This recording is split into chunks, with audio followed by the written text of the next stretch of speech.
So thanks everyone for joining today's webinar. Sorry, we're a little bit late, but we're still on schedule. So good afternoon from California. Good morning to audience in China, and maybe good evening to other locations. My name is Wenwen, account manager from Plug and Play Silicon Valley office. We hope everyone is doing well during this special time in our global community. And we do appreciate your spending 1 hour with us today to explore the rapid shift of food trends in China. So this is a Plug and Play food team's first webinar in the COVID-19 series.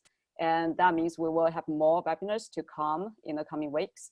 And we choose China as our first stop since China is now in the recovering phase. And we do want to learn the COVID-19's impact on the food industry in China, especially in terms of the emerging business, new products, and shifting consumer mindset.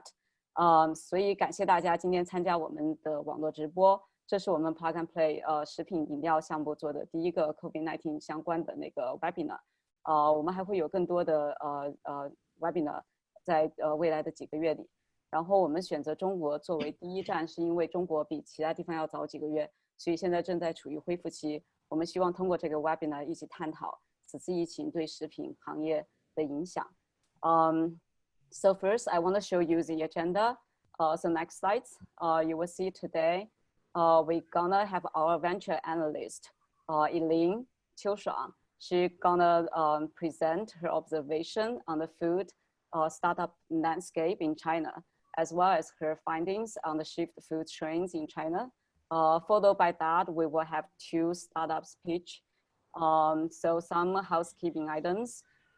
We do want you to participate during this webinar. So please use the Q&A button in the bottom. If you have any questions, please type there, and we will try to address your questions during the webinar. 所以如果你想跟我们互动的话，请你使用下面那个 Q&A 按钮，可以在那个地方把问题 type 出来。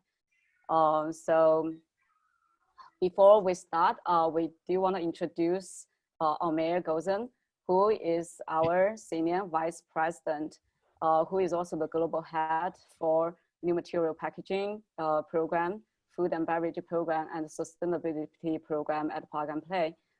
所以我们今天会请 Plug and Play 的高级副总裁 Omer 来做一个欢迎。Omer 负责3个项目，一个是新材料包装，一个是食品与饮料，还有一个是可持续科技。So Omer, please take it from here. Thanks. Thank you very much for the kind introduction, Wenwen.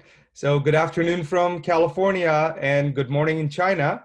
We're really happy and excited to have all of you here, dedicating 1 hour of your time. We all know that there are a lot of webinars around, but when we were talking about the shifting food trends, and this was with a discussion with my team, what might be the best topic during these days, especially what our global communities, our globe have been going through with the COVID-19 challenge. It is great to see our colleagues in China and a lot of people in China up and running. We've been going through in the US what China's gone through maybe 60 to 90 days ago. So it's great to see that there is a light at the end of the tunnel, and we're all in this boat together. With that said, I'd like to briefly introduce myself. I've been with Plug and Play for the last 3 years. I globally oversee our new materials and packaging, food and beverage, and sustainability programs. And I'm based in California. And when she, my colleague, and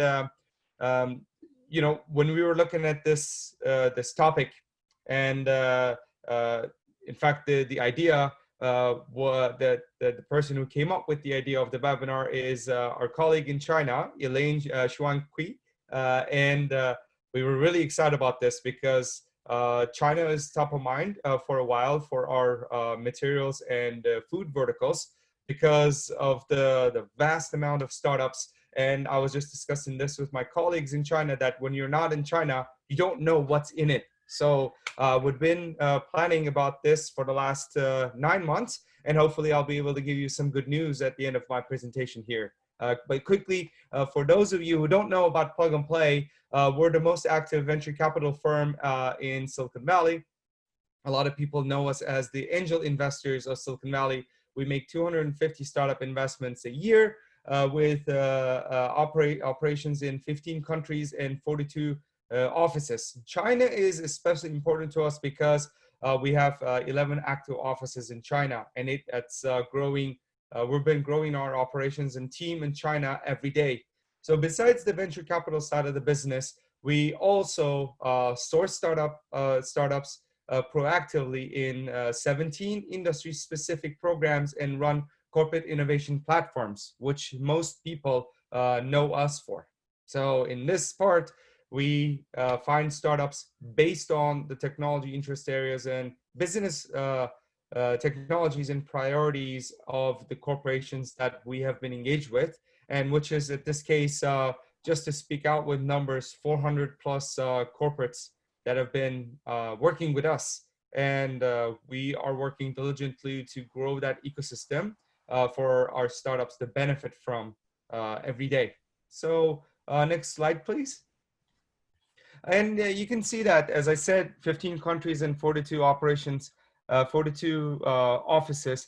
This has been a tremendous momentum at Plug and Play. I've been personally involved in launching a few of these offices globally. But when we specifically go into the food and materials verticals, which is in the next slide, that we have really ambitious goals. And of course, the number one of that is to launch our program in Shanghai and Nanjing in 2020. Besides that, we have operations in the mothership is Silicon Valley, but also we have an office dedicated to food and ag tech in Milan, in Sao Paulo, Brazil, and we've been exploring the other global locations to start these food-related programs to look into some of the hot topics such as alternative proteins, alternative ingredients, food packaging, food safety and distribution, ag tech, and business data and analytics in the food industry. Those are some of the areas that we have been focusing on based on the feedback that we receive from the partners that we have engaged with. So as I said, Shanghai and Nanjing is top of mind for us in 2020. In fact, we have been engaged with the Nanjing government and to take part to start an ag tech, agricultural technology accelerator in 2020, although the plans have been delayed for maybe 3 to 4 months, but we're gonna push the gas pedal now that we're up and running in China. And you're gonna hear a lot about us in this one. In fact, we're gonna also plan another roundtable discussion with the corporations that are likely to become our founding anchor partners in our China food, ag tech, and packaging program. So the details will be shared with you and the entire ecosystem in the upcoming weeks for us to get us up and running potentially in July to August timeline. So with that said, I would like to conclude my presentation and welcome you to this webinar. And with that, I'm gonna pass the mic to the expert in the field, Elaine. Thank you.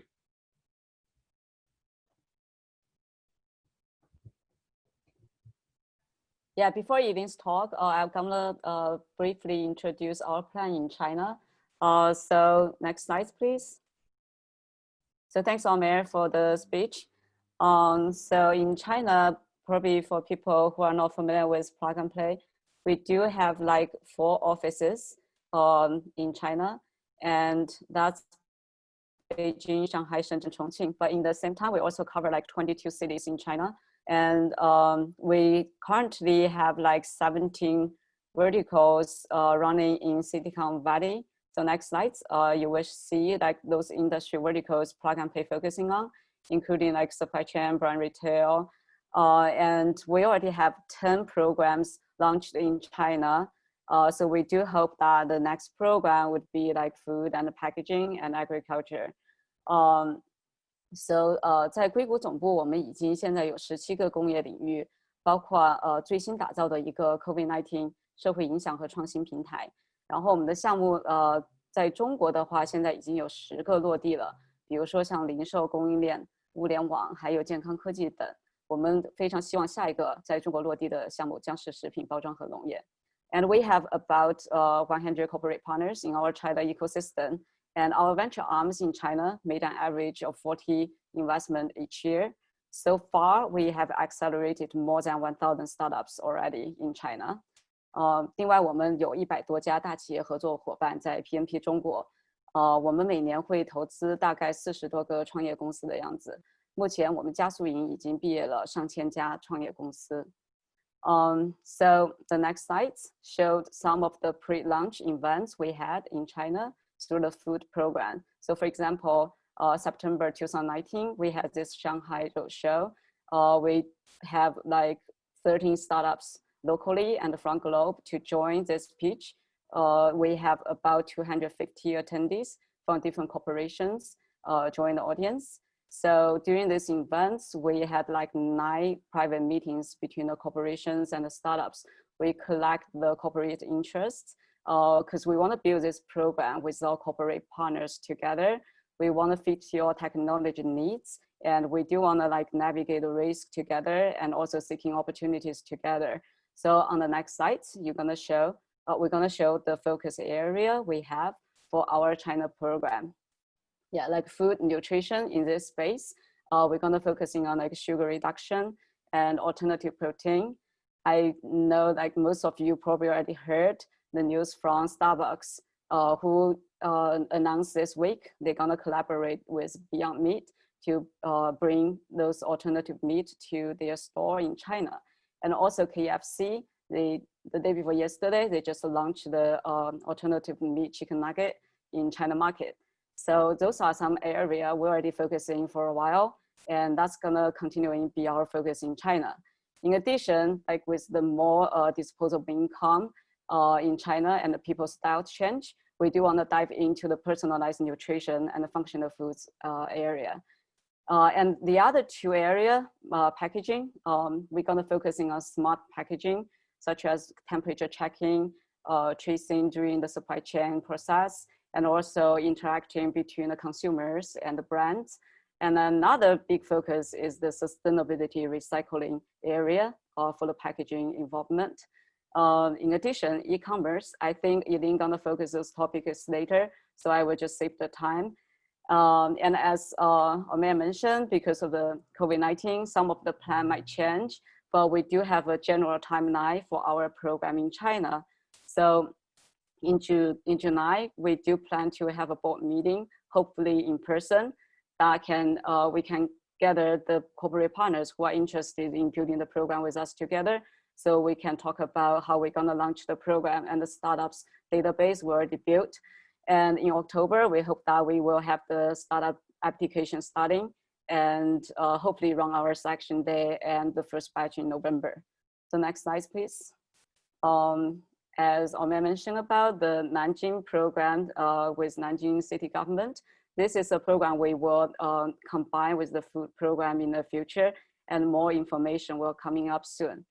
Yeah, so with that, let me introduce our venture analyst, Eileen Qiushuang, who gonna deep dive into the China market, give us an overview of the COVID-19 and its impact on China food market. So Eileen, please take it from here.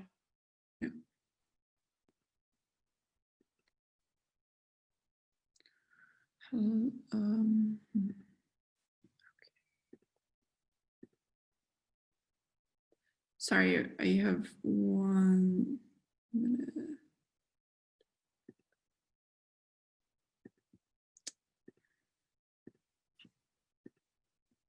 All right, is it working now? Yes. Hello, everyone. This is Elaine, or Shuang. That's my Chinese name. I'm based in Shanghai, and let me start my video as well. All right, so see the real person. That's one thing that I learned about coronavirus. I learned about the virtual meetings. You know, like when you actually show your face, it's easier to build connections. So you know I'm a real person. So I came back. I used to work at Silicon Valley with our food team there, but recently, actually just January, I came back to China, and every time I think about the decision, I feel like, oh, I'm so lucky that I came back and to see the changes on the ground. It's fascinating because in China, everything is Chinese speed, which means if you see a change, you better catch it fast. Otherwise, like either you miss it or there's something else going on. So I thought it's really interesting to pick up the topic and tell and share a little bit about, you know, how not just during the pandemic, how we cope with it, how the food industry have changed, but also to put a reminder that, you know, like in the business environment, everything's changing. Like it's not a new thing. Like we're coping with the challenges every day.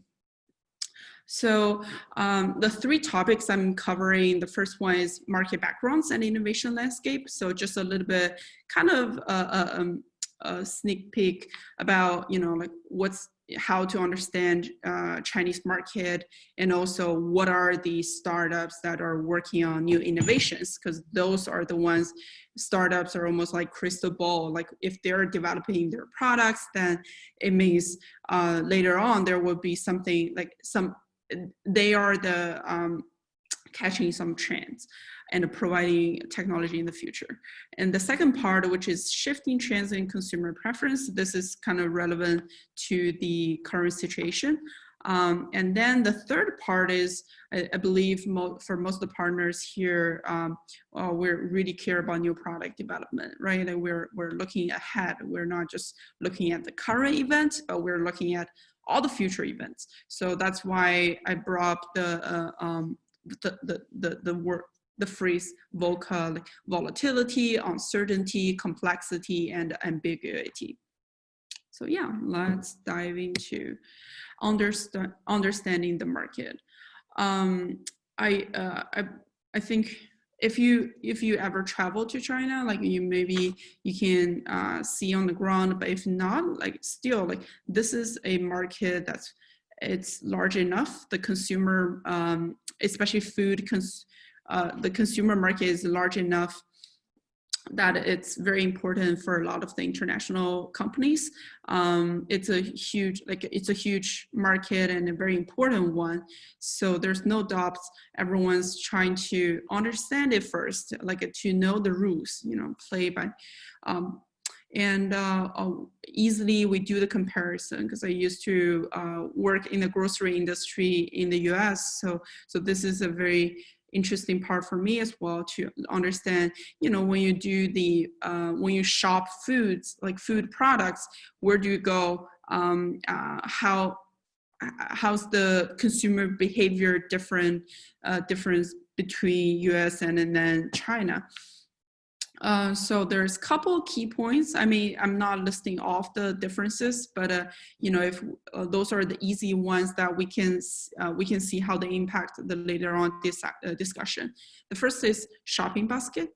So in the US, you know, family household size is bigger than usually it's bigger than Chinese household.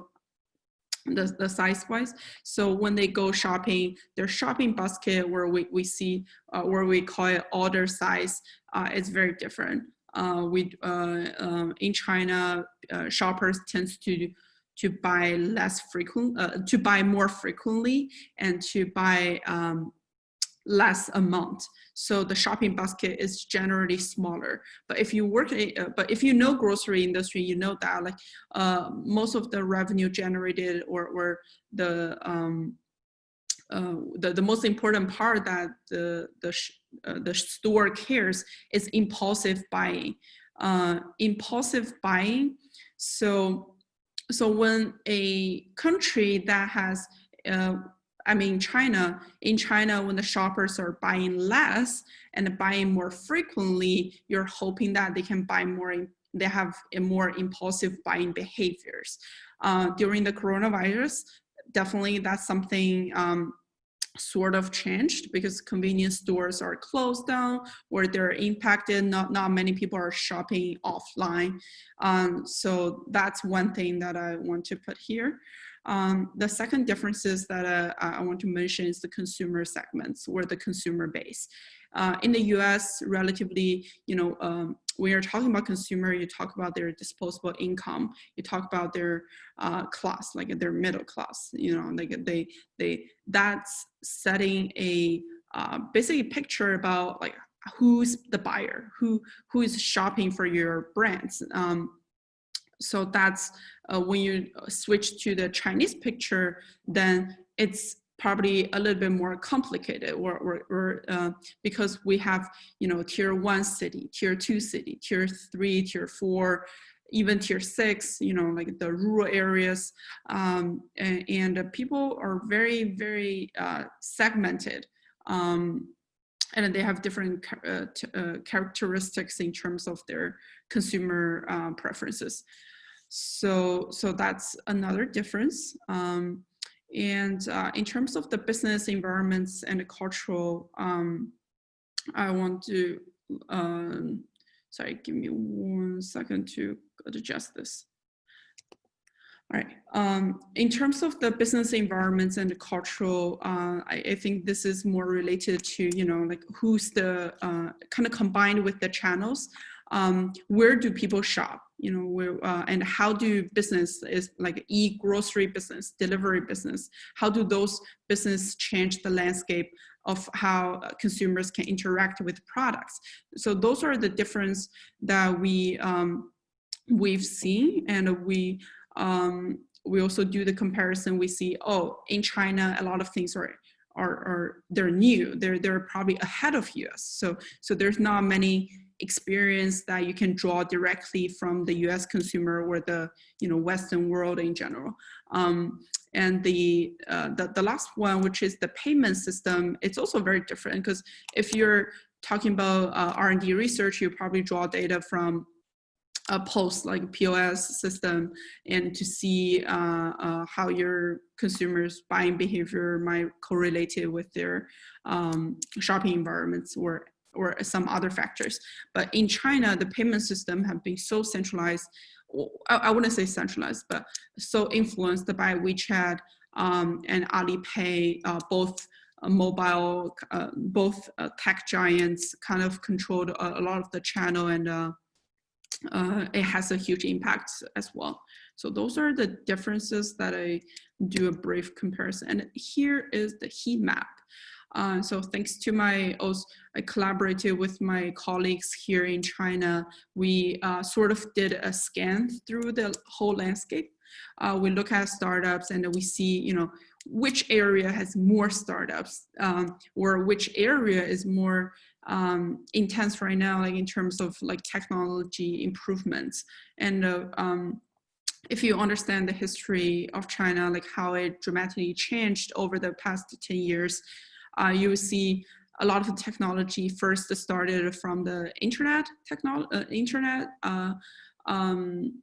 sectors, and then there's a lot of talents that left Baidu or left Alibaba, that they started new technologies to focus on consumer interactions, to focus on store channels, supply chain, and then it rippled through the traditional industries such as food and beverage and ag. So we've seen data analytics and insights have been really, really strong. There's a lot of startups focusing on data, and then startups engaging with consumers. And then we've also seen a lot of new branding or technology associated with brand marketing. Smart manufacturing is also a very interesting area, because China has been the #1 manufacturer, like #1 country in terms of manufacturing all kinds of goods, and food is no exception. So the robotics application and just like smart inventory management, all those different perspectives we've seen startups in those areas. And this is a brief overview, or this is a more like deep dive about the retail tech, because that's our strongest vertical, and we've accumulated more. But as you can see, there are front end, middle end, and the back end, like basically across the entire retail and food supply chain. There are different technologies that have been emerging, and since this is a heat map, as you can see, if the color is darker, that means that area has more startups competing or emerging. Yeah. So we want to talk about the second topic: what's changed, what's not, what's the influence. So I'm sure a lot of people here is, if you're in China, this is probably not new, but if you're outside of China, like you're slowly getting the feeling as well. The pandemic has a huge toll in terms of consumers, their preference, their perception about goods, and their shopping behaviors. And we also want to, probably answer the question, what kinds of consumer goods have been driven? I mean, in this scenario, we're talking about food specifically, that has seen tremendous growth. And the third part, which is the market trends and the demands after the crisis. So, when we talk about all the three questions, we want to start with this map. Trends are, like there's always a question, is that a trend to stay, or is that a fad that will just, that they will emerge and then bust very shortly? And during the pandemic, we've seen that there are things to stay, like for example, convenience foods. The number that you've seen here is the most updated, like February, I believe it's February, from Tmall shopping, online shopping website. It's the Alibaba's kind of official website, that they've seen convenient foods category, for example, self-heating hot pot, that single subcategory has 144% of growth, and convenient foods like instant rice noodle also seeing tremendous growth. And the other one around the corner, it's called La Mian Shuo.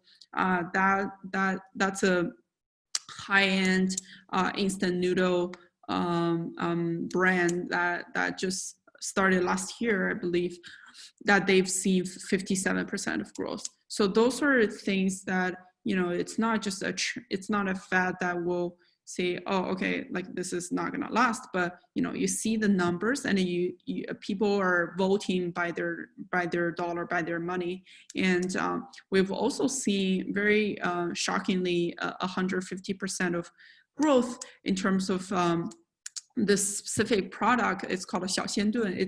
It's a functional foods, health related, and majorly for women, for female, and has a lot of like beauty, like enhance your beauty, and it's a functional foods, and that's also seeing tremendous sales growth. And the third category that's being on the spotlight during the pandemic is the indulgent food. Even though consumers even though consumers cannot go to the store and like have that impulsive buying, buy snack foods, but still, like they're ordering online. They're getting more ice cream. This brand Zhongxuegao is sort of like a halo top in China because it surged so quickly, so fast over the past year. They've grown tremendously, and I think that's aligned with the trend that people are. When their income is rising, that they tend to shop more, buy more indulgent food. And during this harsh time, during the pandemic, this is also a trend to stay. Yeah. and also we, you know, like we want to understand who is the consumer, you know, why their preferences change. And there's 4 factors that I think set the criteria or the factors, sorry. So first one is disposable income. If people are getting less money, which I think it's happening elsewhere, including China as well, a lot of people are got laid off from their job, and then their disposable income is not is reducing. So that affects what they will buy. The food is relatively a stable for people to shop, but in terms of, you know, why people are shopping more convenient foods instead of snack, the growth number can tell you like the convenient foods is actually, if people don't know how to cook, then it's a cheap alternative options. Would that change when people's income rise? I think that's possible. And available channels, when the offline channel is not working, grocery store is not working, convenience store is not working, then what's the available channels? There's only few platforms online that could provide a huge selections of food, and I think that's changing how consumer buy products as well. Media exposure, I'm sure the online live streaming services has been a huge factor lately in the Chinese markets, because people are switching their behavior. Like when they don't go to physically, they go to stores, they go to this like live streaming sites to look at people who's we call it online influencer. To that influencer will impact their preference, yeah.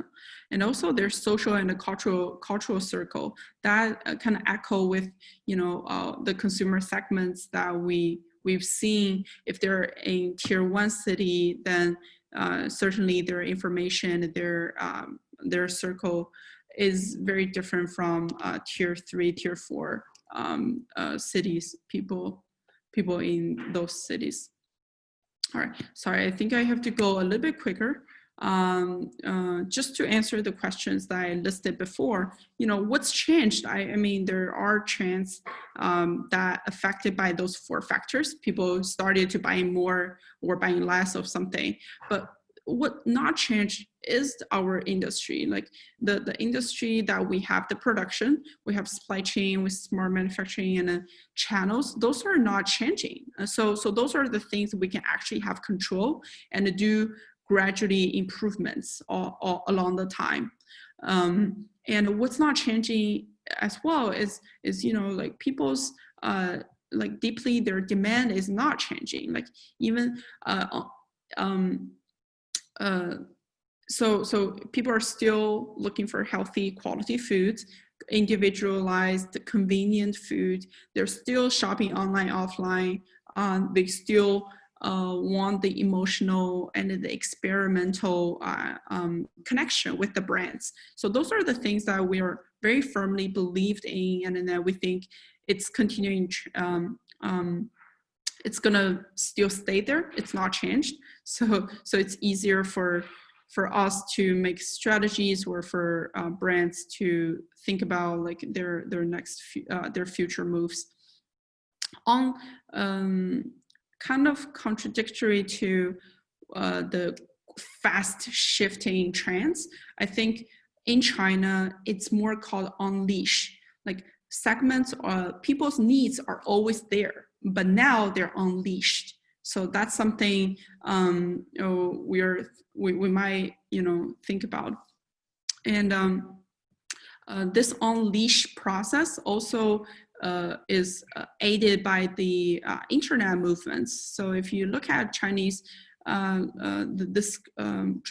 this graph that shows internet users has grown tremendously. So this growth basically showed like people have more access to information, have more access to get goods, and also more influence that they can receive.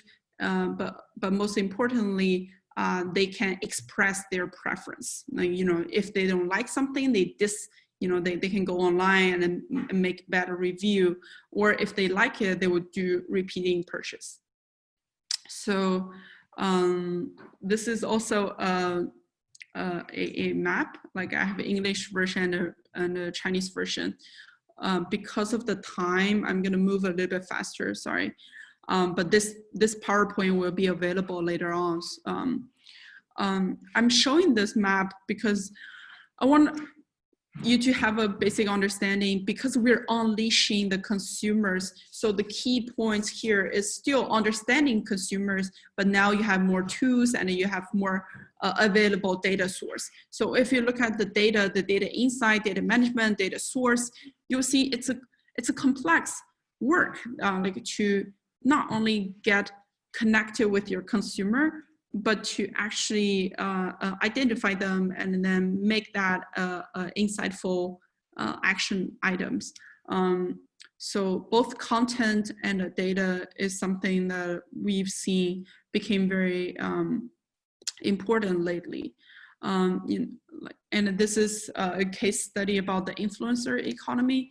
A lot of the we've seen a lot of the online influencer, they've hosting live stream cast, or one day they can sell more products than any other physical retail store can do in a one day. So this quick replicable approach that, you know, one host or one we would say celebrity, online celebrity, that can build close relationship with their audience, and then they can generate content, and also through their platform or through their influence, people can have a quick like attachment to the brands. So this is something like we've seen very interesting in China, because previously, you know, who's using the phones? Adults, right? Like people who know the new technologies. But nowadays, kids, elderly, because of the pandemic, a lot of the people who are not captured by the internet before are now switching to the internet, and they're generating internet the transactions as well, like kids products and elderly products. They're all kind of getting to this movement of generating more online data. Yeah, all right. So the last part is pressure to stay ahead. This is more for new product development, because as a business, we all want to have, you know, we all want the new product can bring new revenues. And that means three perspectives, like new differentiator, you're different, or you're engaging with more channels, you're engaging more or different consumer groups. And then the third one is less cost. And I would just go to the conclusion, which we've seen in the pandemic. When we have the ability to reflect, we've seen that, you know, business is always changing, but we can act better. Like as a company, we can have a more flexible like organization in terms of R&D. Then you probably want to bring more people who understand coding, or who understand new retail, the media channels. The second thing, brand bonding. People are shopping for their value and identity rather than just function. Like if you see the new food on the shelf, they have really good packaging, really good storylines. And then we also see brands that are doing better by creating more contents. The third thing that for new product development is fail fast and try more. That includes collaborating with startups, collaborating with new organizations. There's a lot of co-branding to kind of pick up each other's consumer base. And the fourth thing, which is supply chain adjustments, I think that's relatively easier to understand. And yeah, that's all my presentation for today. And we will take questions later on, but now I'd like to introduce our startups who actually provide a lot of insights about how they connect with consumers and understand their preference. So Mike to... Ling, you have some questions. Do you want to quickly address? Maybe we can do that later. Oh, okay. Yeah. So I want to introduce Aaron Liu from Bailian AI. Aaron? Hey, everybody. Hey, Yilin. Thanks for the introduction. Mm-hmm. All right. Okay, I'm going to share my screen. So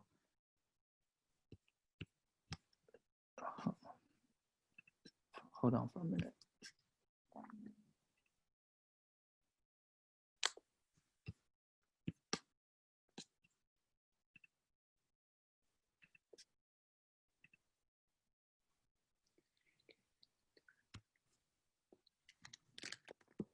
Can you see my screen? Yeah. Mm-hmm.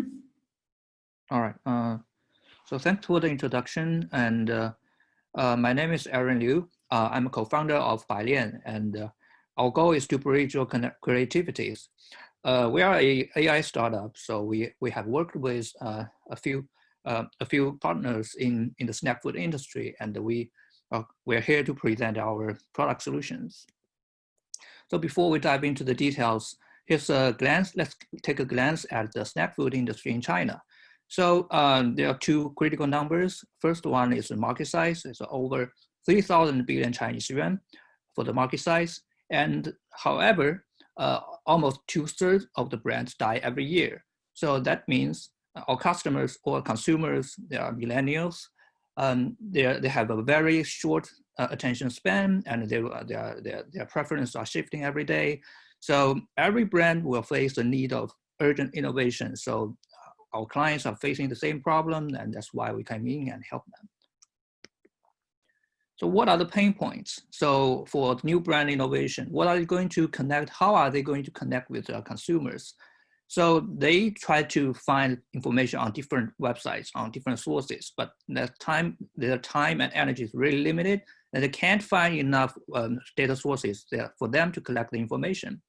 And their personal information channel can be limited and even biased.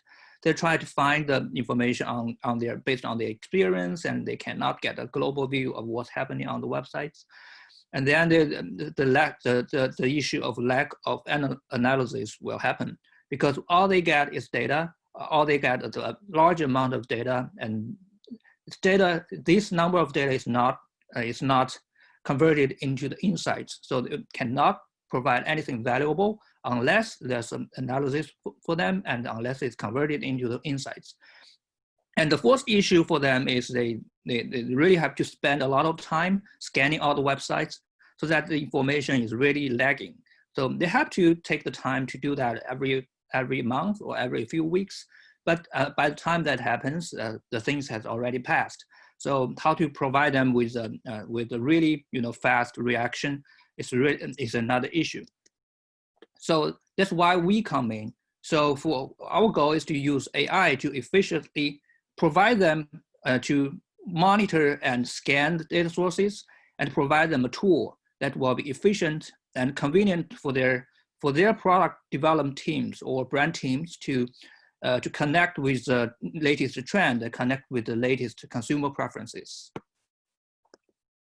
So before we dive into how we are going to make this work, so the basic workflow for our clients or their product development team is like this. So they will monitor and collect the internet data, and they will analyze it. They try to find some keywords or some of the product target customers, and then connect them, like what kind of people will like what kind of flavor, what kind of people will like what kind of brand. And they will try to making the connections and then find the trend and discover what's gonna be the next innovation point. So used AI technology, we want to make this work in a way that's more automatic and more efficient. So we use NLP technology. We use NLP technology to extract brand names, flavors, and other elements. And we use AI algorithm to predict the trends and we use knowledge graph to making the connections. So by the technologies, people will be able to see on the interconnections between the information, and they will come up with better ideas and more creative product plans. We are currently covering about over 140 to 250 subcategories. And the categories include food, beverage, and the supplements, like the chocolates, herbal teas, and ginseng. So this number is continually growing as we are working with more and more partners. And for those categories, we're actually monitoring them on a monitoring a few over 40 online channels, online websites, or data sources that cover 4 major categories like e-commerce, social media, and Q&A and news.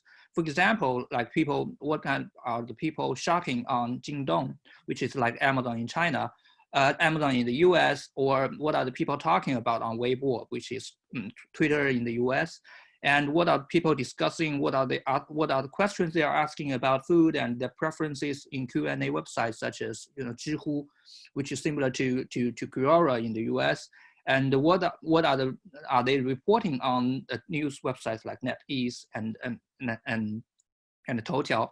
So the number is continuously expanding. We are currently having over 150 million data, and that number is still growing.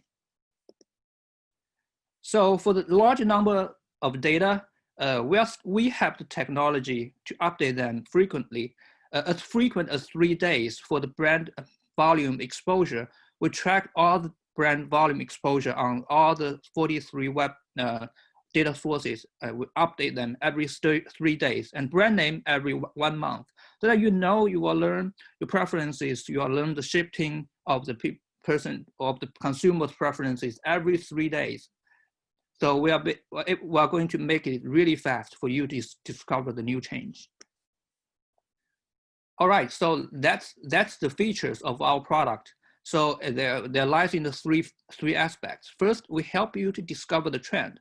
We use the trend analysis algorithm to support you to find the trend, find people's shifting of their preferences. And we use knowledge graph for you to explore what are the interconnections between those trends, what are the interconnections between people's preferences and the change. And then when you propose a list of ideas, we'll help you to verify whether that makes sense or not, whether that is a viable product segment, or that keywords will really work for you after your launch. So for the trend discovery part, we have the internet data, and we will make it really visualized for you in 3 aspects. For example, you can see the brand volume exposure. We will show you the top brand exposure, the brands, and you will see what are working currently. And then we'll show the change in the recent time period. So you see what are the brands that are catching up, what are the brands that are surging. And then we are also going to show you how they meet the expectations by predicting the change of the brand volume. We find the difference, and then we see, okay, which brands are expecting the people's predictions, and then that if they are working really well, maybe you can dive into it. And for the knowledge graph exploration, we have worked with our partners to define a few metrics or a few elements that will show the preference of our customers or consumers. So the brand names, product names, package, taste, flavors, material, and styles, and etc.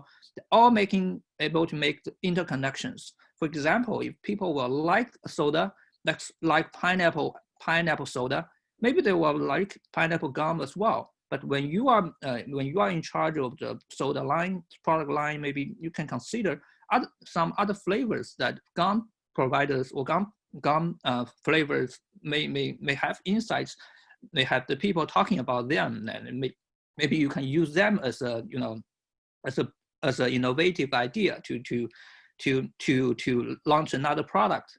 And so based on the making the interconnections and explore the knowledge graph, we're able to help our customers or clients to break the cognitive boundaries and generate more ideas. And based on those ideas, our clients, their users will be able to confirm them by, you know, selecting the ideas, the ideas, and based on their target product elements and target keywords, they will identify the target group by checking the segmentation on the social media. They'll be able to see the volume verification by seeing the past history of what's happening for those keywords, and they were making correlation analysis based on whether that target customer group and that target product idea and the potential keywords will work, and whether they will whether after they launch that idea will actually have the impact. So this is a quick snapshot of our system interface. You can see the first one is the trend discovery, and second one is the knowledge graph. We're able to make the connections. You see different elements, and they can share a few things together.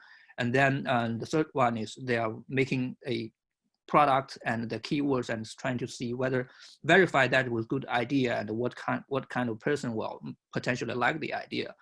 And the fourth one is we are making the updates, data updates, as we said, every 3 days, and we make the word cloud. We can see making the data connection, data the calculations, and we'll show you the result every 3 days. So this in a nutshell, there are a few highlights of our system. So for the data, we track the 43 mainstream data sources covering 140 related categories. And we collect over 150 million data, and we update them as frequent as 3 days. And for the system part, we can construct a vertical industry knowledge graph and provide professional insight for our users. And that platform has been deployed and used by leading CPG companies. And using that platform, we are working with our partners. Actually, in the recent COVID-19 period, when everybody was quarantined, we have witnessed over 20% increase of the brand volume, people's discussion over brands, discussion over flavors online. So we're working with our partners to convert more of that information into the useful insight. So based on that, we are working with our leading chocolate manufacturer, the new product development center, and the experience is a great experience. They actually liked our solution, and they said our solution has realized their dreams. So they even sent us a thank you letter in 2020 New Year. So that has been a great pleasure for us as a small startup, which is a pre-A round, which is just a pre-A round. So again, by the end, we are the 100 million business entity in China, and we are a pre-A round startup, and we want to work with our customers to make their cost lower and their efficiency higher. And we are a team of AI experts. Our core team comes from Peking University and Tsinghua University. And our current client, we have over 30 core clients covering about finance, energy, health, and government in the major sectors. And we're really looking forward to working with you. And if you have any questions regarding our solution, or you want to talk more about the product ideas, let me know. We are happy to connect offline. Thank you. Thank you, Aaron. And I think if you have any question, you can post on the Q&A, and people can type the answers later. And next, we want to welcome Ma Bo, from the CEO from Neuristem. Bo? Yes, I'm here. Okay. I'm gonna share my screen.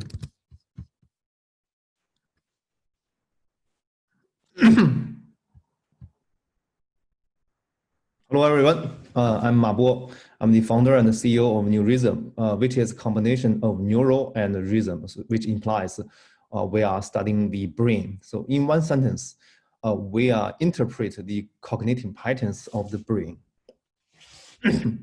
So all stories start with one simple question: how do we evaluate the user experience? That is, how good is the product? Which aspects are not good? How can you improve it? How to improve it? So first of all, one fact about our brain. So 95% of the decisions are made subconsciously. So most of the subconscious processing is emotional, not logical. So user cannot tell you how you feel and why they make the decision because they don't realize it. However, traditionally, so we rely on the questionnaire and the statistics to do the user experience evaluation, which is inaccurate, incomplete, and unclearly. And the statistics, which is called after the events processing, that is, you have already to put your product into the market, and it have the drawbacks of a long feedback loop, huge trial mistake cost, and high deviation of the results. So people just say, oh, okay, the product is good or is bad. However, how good is it? How bad is it? Which aspects? So when you test a beverage, it takes say 3 to 5 minutes is the duration. So you cannot tell when it's good, when it's bad. First you touch your tongue or after you swallow it. It's hard to describe it in language. Are there better ways? Yes, there will come. So what we do? So first, one little bit of the cognitive neuroscience, that is EEG. It's the biological base of cognition. The human brain cells, they communicate via the electronic impulse, which can be collected as signals, which is called EEG. It has almost 100 years history. It's old tech. However, so if we can capture the signal with device, that's called EEG cap, that's the item marked as 1. So we can process it with the deep neural network. So basically, the whole bunch of tech stuff I just skipped. The one sentence, we make the EEG signal as a sequential data, and we put it into the NLP model. I was employed with Baidu as an AI engineer, so it's a kind of my text scale. So I process the EEG data as the sequential data, and we found the patterns of the people. However, for now, it's just the electronic signals pattern. It doesn't have any business meaning and value. And then the third step, we explain its cognitive meaning. We interpret these patterns for cognitive meanings and combine it with the industry or the domains. That is called cognitive index. Let's go one by one. First, what is the brain AI model? So our team in New Rhythm comprises 2 sub-teams. One is the cognitive team, which studies the brain. They model the brain's activity as a model. The second team is AI team, which use the unsupervised deep learning models to find the common patterns of the events. So here at the right bottom corner, you can see 3 players are playing one same game. They encounter the same events, that is, choose the landing point, that's the red point. So similar events should trigger the similar brain activities. The second column, the color panel, is an interpretation of their EEG pattern.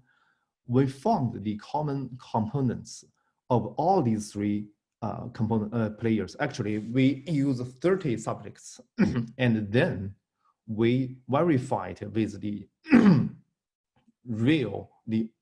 raw EEG signal. So we use the Fourier transformer to split the EEG signal into alpha, beta, theta, gamma bandwidths. You can see the similarity in each bandwidth, which verify the pattern we just found with the brain AI model does exist.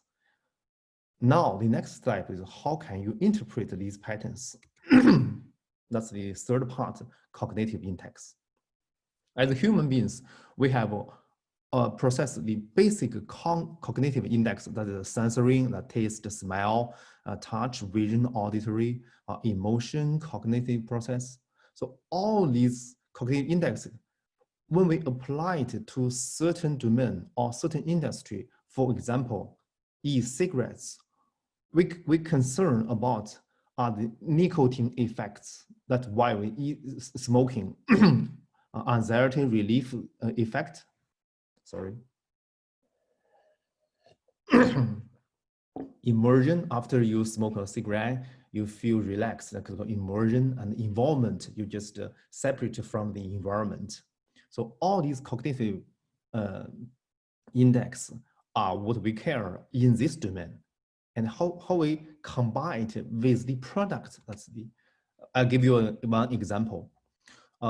This is the 3 brand e-cigarettes. We have 26 subjects to smoke it and collect their EEG signal and put it into the brain AI model to find the common patterns of their brain and interpret them into the cognitive index and use the cognitive index to compute the evaluation dimension.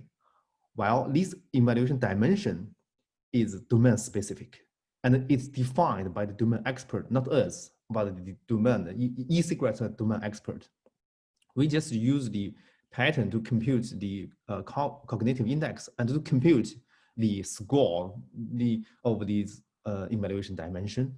So to evaluate how good or how bad, or when and where the product is good or bad, and how to improve it.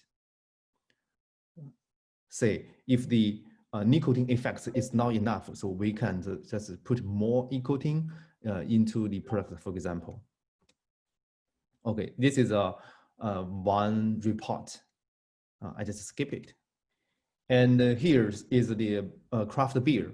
So traditionally, people use the experience, aroma, flavor, mouthfeel, just outside features to evaluate beer. However, as a user, as a drinker, I want to care about how relief, weak, and relax this beer takes to me.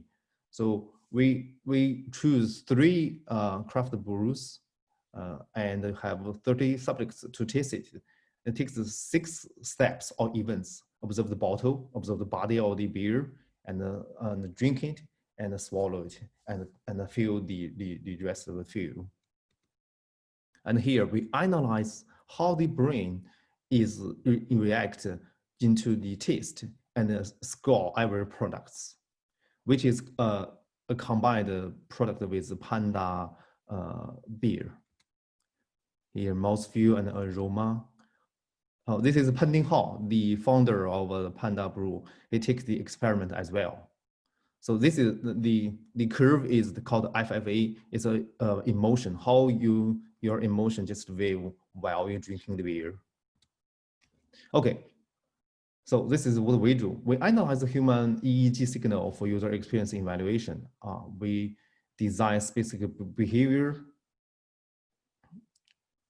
experiments and design the cognitive index for the target product. We do more dig into the EEG signals, which is more accurate and more subjective than languages. As for food industry, we cooperate with one China National Institute. That's the China National Research Institute of Food and Fermentation. Currently, we are working on the alcohol, Chinese alcohol called Baijiu. We have a combined intelligence brewing in laboratory. This is what we are doing. 3 types of Baijiu in China: 浓香, 酱香, and 清香. So this is the evaluation dimension for 浓香型. So here is how we summarize and design the cognitive index for the alcohol industry. And how do we scale up? We can have a different laboratory in different city and scale up with SaaS. That is, transfer the data through the cloud and we compute it in the backend. Okay, that's it. That's what we do. We are in Rhythm. Thank you.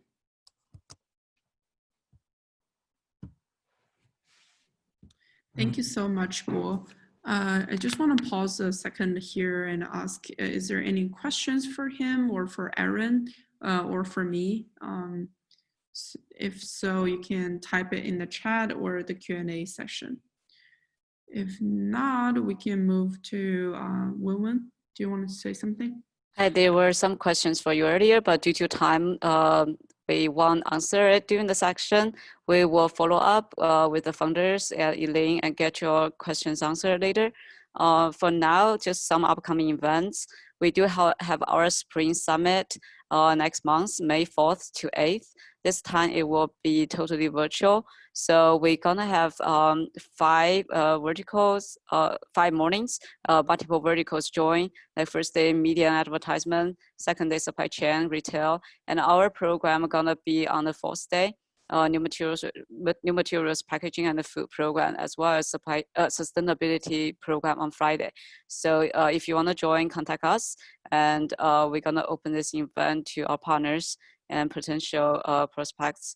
Upcoming tomorrow, we do have a webinar hosted by Plug and Play, Cost Saving Tech for Industry. It has 3 components, and the first day event was on operation. And in terms of China, we will do the food packaging program pre-launch panel discussion virtually in June, and we will have more information coming up. And here's my email. If you want to know more details or want to register, please contact me. All right, so that's the end of the program. And thanks so much, everyone, for joining today's seminar. We will have another event upcoming soon. And please let us know if you have any comments or feedback. Thanks for joining.